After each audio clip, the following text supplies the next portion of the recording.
So I want you to imagine standing in the middle of a massive, packed stadium. Like a really big one, right? Yeah, exactly, like 100,000 people, all cheering, everyone's moving around, and your job isn't just to find, one specific person in that giant crowd. Which is hard enough already. Right. It's actually much harder than that. You have to pull that single person out of the stadium, and then you need to know exactly what they're reading, what they are thinking, and precisely how they're feeling right at that exact moment. It's a pretty wild scenario. It is. But that impossibly complex task is basically the exact challenge biologists face when they're studying rare cells hidden, deep inside our bodies. Yeah, that analogy really perfectly captures the dual nature of the problem in genomics today. Yep. I mean, it's not just about isolating the cell. It's about isolation without destruction. Right. And then following that up by achieving this really profound depth of molecular profiling once you actually have that cell totally in isolation. Well, today on our deep dive, we're looking at a huge breakthrough out of Rockefeller University. It's from Andrew Liao and his colleagues, and it's a paper introducing a tool called EnrichSci. Which is such a massive leap forward. It really is. It solves this exact stadium problem. So we're going to explore every mechanism, every optimization, and this totally mind-bending discovery it enabled regarding how our brains age. So, okay, let's unpack this. Why is finding this stadium person so notoriously difficult in biology? Well, the fundamental issue is that our tissues are just incredibly heterogeneous. Like, they're not all one thing. It's just a big mix. Exactly. So if you take the liver, for example, about 70% of it is made up of these really common cells called hepatocytes. Okay, 70%, that's huge. Right. But if you look at the brain, you have these extremely rare populations, like pinealocytes, which make up less than 0.01% of the cells there. Wow, less than 0.01%. Yeah. So when we perform standard, large-scale, single-cell genomics, we basically just grind up the tissue and sequence whatever we find.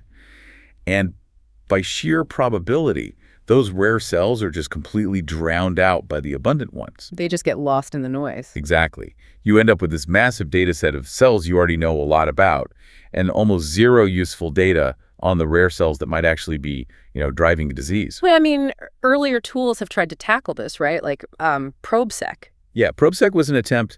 It isolated specific cell types using fluorescent tags, but the issue there was it blended all the isolated cells together in bulk, so you completely lost that single-cell resolution. Which kind of defeats the purpose if you want to know what individual cells are doing. Right, and then PhaseISec came along, and that kept the single-cell resolution using these microfluidic machines.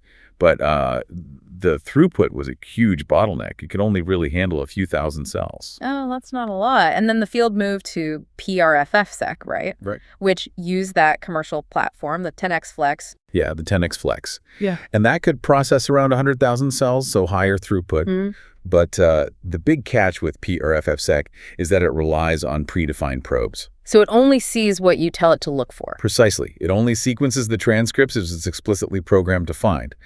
Because of that, it completely misses the whole genome RNA elements. You lose the complex dynamics of what's happening across the entire gene body, specifically the behavior of individual exons and introns. I like to think of standard unbiased sequencing, like taking a super blurry satellite photo of a city. Like you see the big buildings, but you don't get any details. That's a good way to picture it. And then PRFFsec is like sending a drone down, but the drone only has a list of 50 specific cars it's allowed to photograph. It literally just ignores everything else. It's totally blind to the rest of the neighborhood. Exactly. But EnrichSci, on the other hand, acts like a fleet of drones that targets exactly the neighborhood we want, and it photographs absolutely everything happening inside it, no script. And that's exactly what the field desperately needed.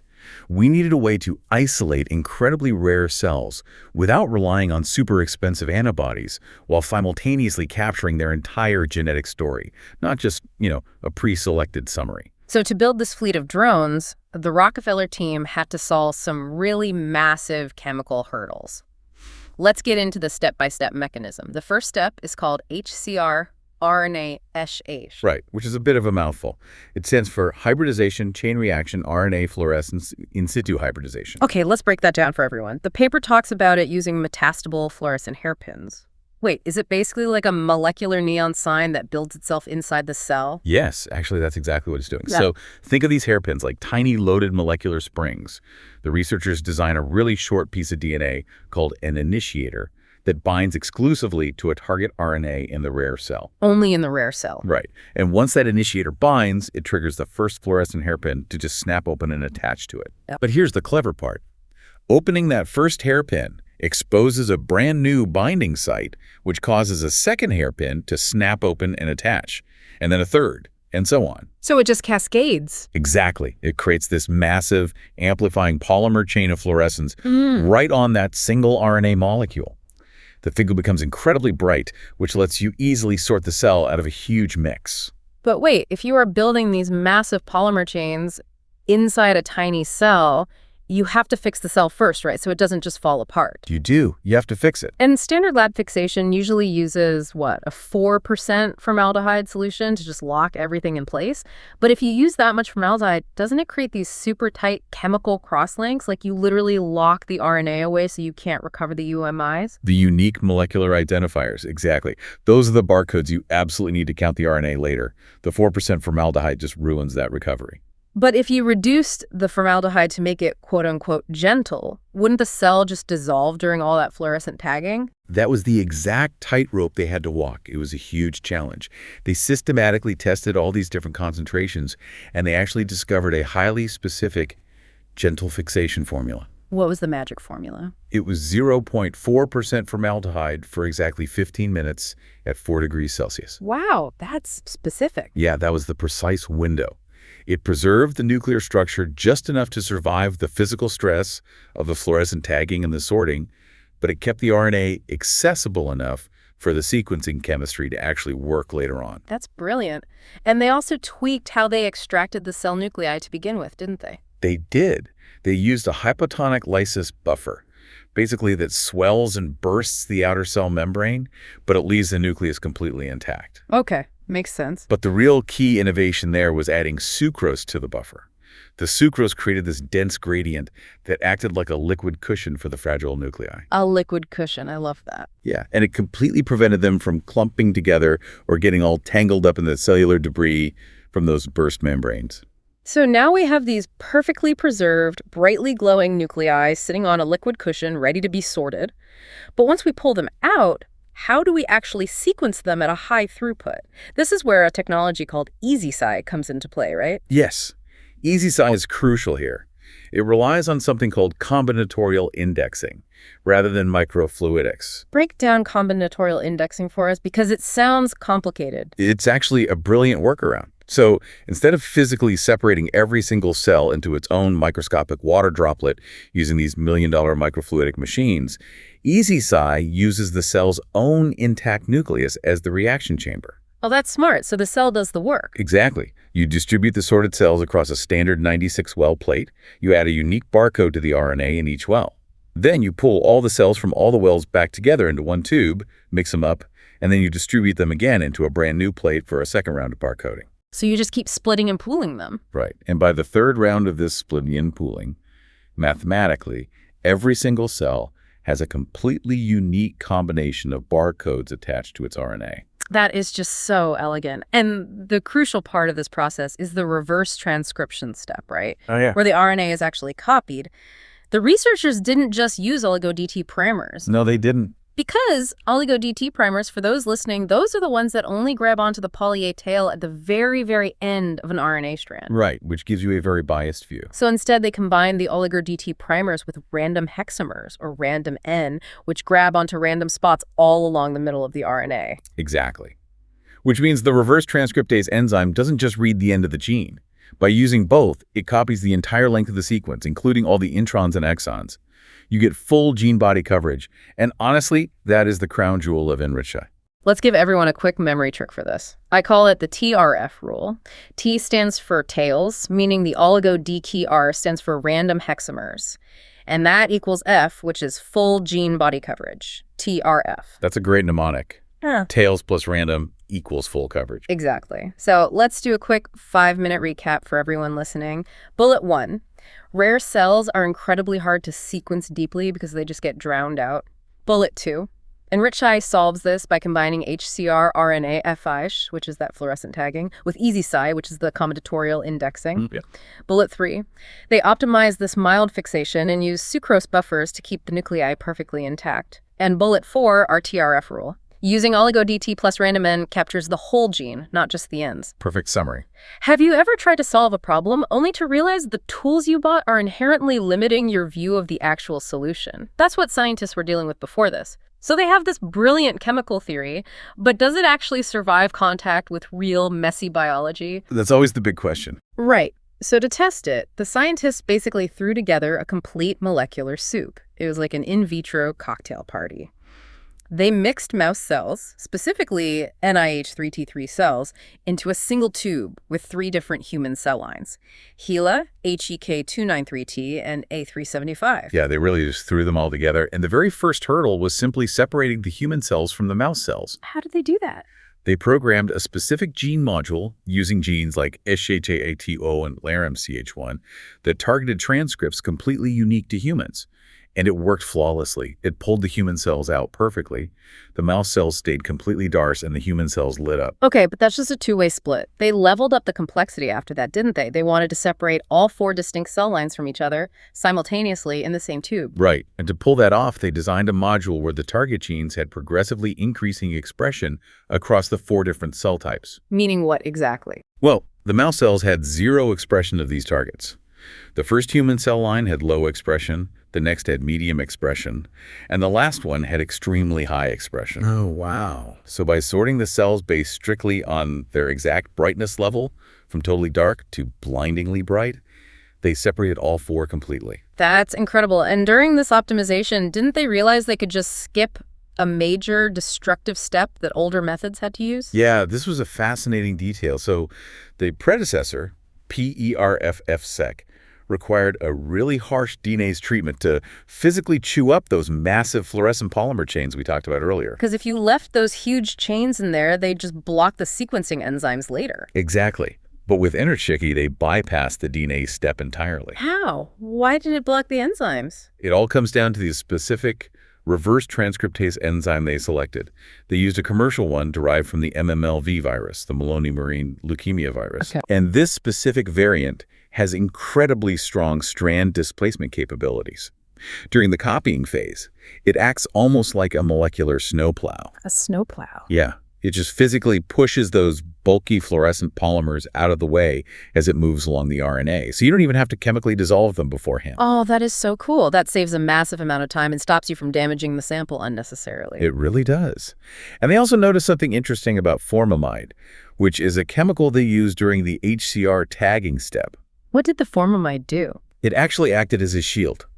Formamide naturally suppresses rogue enzymes that would otherwise degrade the fragile RNA. Plus, it denatures secondary structures, keeping the RNA unwound and really easy to read. But they had to be careful, right? Because when they were tuning the dials on this, the whole reaction was incredibly delicate. Like, they found that if they raised the probe concentration from 4 nanomolar to just 16 nanomolar, the entire experiment just collapsed. Yeah, the signal got way too crowded, the probe started binding to off-target sites, and it just created this blurry mess of static. It's amazing how a tiny chemical tweak, like just lowering a concentration to 4 nm, can be the difference between a blurry mess and a perfect signal. Think about that in your own life. What's an area in your own workflow where dialing it back actually improved the result? Sometimes less really is more. Absolutely. Okay, so we've taken EnrichSci out of the Petri dish and proven the chemistry works in vitro.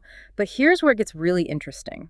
They took this tool and put it to the ultimate test in vivo. They studied the real, living, aging mouse brain. And they specifically targeted a cell type called oligodendrocytes, or OLs. What exactly do oligodendrocytes do in the brain? They are crucial glial cells responsible for myelination. Basically, they wrap a fatty, insulating layer around our neurons, which allows electrical signals to travel at super high speeds. Like insulation on a copper wire. Exactly. They are essential for proper brain function, but they are highly vulnerable as we age. So the researchers took brains from young mice at 2 months old and compared them directly to aged mice at 25 months old. And to find them, they used a very specific 5-gene signature, right? Like MAG, GAUNT6, OPALIN, CYP2J12, and TENI-in1. Yes, that 5-gene module was the key. Because normally, if you just sequence a standard mouse brain, you'll find that only about 5.7% of the cells are oligodendrocytes. But when they use EnrichSci and that signature, their final sorted sample jumped to a massive 93% enrichment. A 16-fold enrichment. It's staggering. They pulled nearly 20,000 high-quality nuclei right out of the noise. Wow. And when they analyzed that data set, comparing the young brains to the old brains, what actually shifted? What was happening in the aged brains? They observed some really profound shifts. First off, the early precursor cells, so the OPCs and COPs, marked by the BAM4 gene, were severely depleted in the aged mice. Wait, so the brain is basically running out of the raw material it needs to generate new oligodendrocytes? Exactly. It's losing the ability to maintain its own wiring. But interestingly, the fully mature oligodendrocytes, like MOL2 and MOL56, were still present. But they weren't exactly the same, were they? Their internal programming had fundamentally changed. The aged brain showed this massive expansion of a specific reactive oligodendrocyte state. These were marked by an increase in genes like C4b and serpina3n. What does that mean biologically? Like, why are they reactive? Well, when they looked at the gene level changes, two major things stood out. First, there was a stark decrease in the genes responsible for cholesterol biosynthesis. And cholesterol is what makes up that fatty myelin insulation, right? Exactly. So these mature cells are literally losing their ability to make the insulation the neurons need. And second, they saw a huge spike in genes related to the cellular response to heat stress. So the cells are just totally stressed out. For anyone listening who works in neurobiology, that paints a pretty grim picture of aging. The brain isn't just, slowing down. Its maintenance cells are structurally failing and essentially living in a chronic state of biological panic. It's a really rough environment in there. Okay, let's hit our second checkpoint recap. Ugh. Bullet 1, the in vitro cocktail party test proved the chemistry works flawlessly. Bullet 2, applied to real mouse brains, EnrichSci boosted the capture of oligodendrocytes from 5.7% to 93%. Huge jump. Bullet 3. Aging severely depletes the early OLs and triggers this massive expansion of reactive OLs marked by C4b and serpina3. And Bullet 4. These aged cells show decreased cholesterol making and an increased response to heat stress. Spot on. And honestly, if the study just stopped there, it would be a massive success. But remember that full gene body coverage we talked about earlier?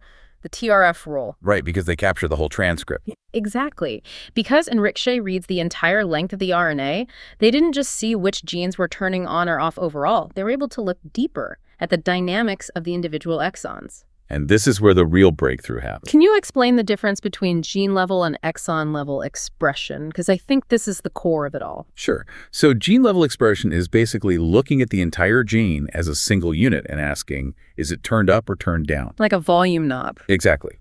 But genes are made of smaller coding segments called exons. Exon-level expression looks at those individual pieces. Okay, let me try a visual analogy for you.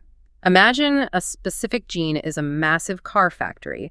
Gene-level analysis just tells you the total volume of cars the factory produced. So it tells you they made 1,000 cars yesterday and they made 1,000 cars today. Right, the total output. But exon-level analysis looks at the assembly line itself. It tells you that yesterday all 1,000 cars had leather seats. But today, they switched the assembly line and all 1,000 cars have cloth seats. The total volume, the gene expression stayed exactly the same, but the specific type of car, the isoform, completely changed. That is a phenomenal analogy. That's exactly what isoform switching is, and that is precisely what they found happening inside these aging cells. It leads to what we can call the ZBTB16 paradox. ZBTB16. Okay, what is the paradox? Well, ZBTB16 is a critical regulatory gene. When the researchers looked at the total gene-level expression, they saw that ZBTB16 production actually decreased in the aged mature oligodendrocytes. So going back to the analogy, the factory is making fewer cars overall, and a conventional tool like PRFFSec would just log that decrease, assume the gene is naturally shutting down due to age, and just move on. Absolutely. They would have entirely missed the real story. Because when EnrichSci looked at the specific exons, the individual parts on the assembly line, they found that while the overall gene expression was down, the expression of one specific component, exon 7, actually increased significantly. Wait, how does that work? Total production is down, but exon 7 is suddenly spiking. Because the aged cell isn't just making less of the normal protein, it is fundamentally cutting and pasting the RNA instructions to manufacture a completely different version of the protein, a version that heavily features exon 7. It's an isoform switch. Yeah. But why is exon 7 suddenly spiking? Like, who is managing that assembly line and telling it to use the cloth seats instead of the leather ones? The managers of the RNA assembly line are called splicing factors. Okay. They are these specialized proteins whose entire job is to literally cut out the non-coding introns and paste the specific exons together in the correct order. Okay. And when the researchers looked at the aged cells, they found that two critical splicing factors, named NOVA1 and SELF2, were severely downregulated. So the managers are failing. Exactly. They're falling asleep on the job. Yep. And what's amazing is when they mapped out exactly which exons those two factors normally control, it was a perfect match. No way. Yes.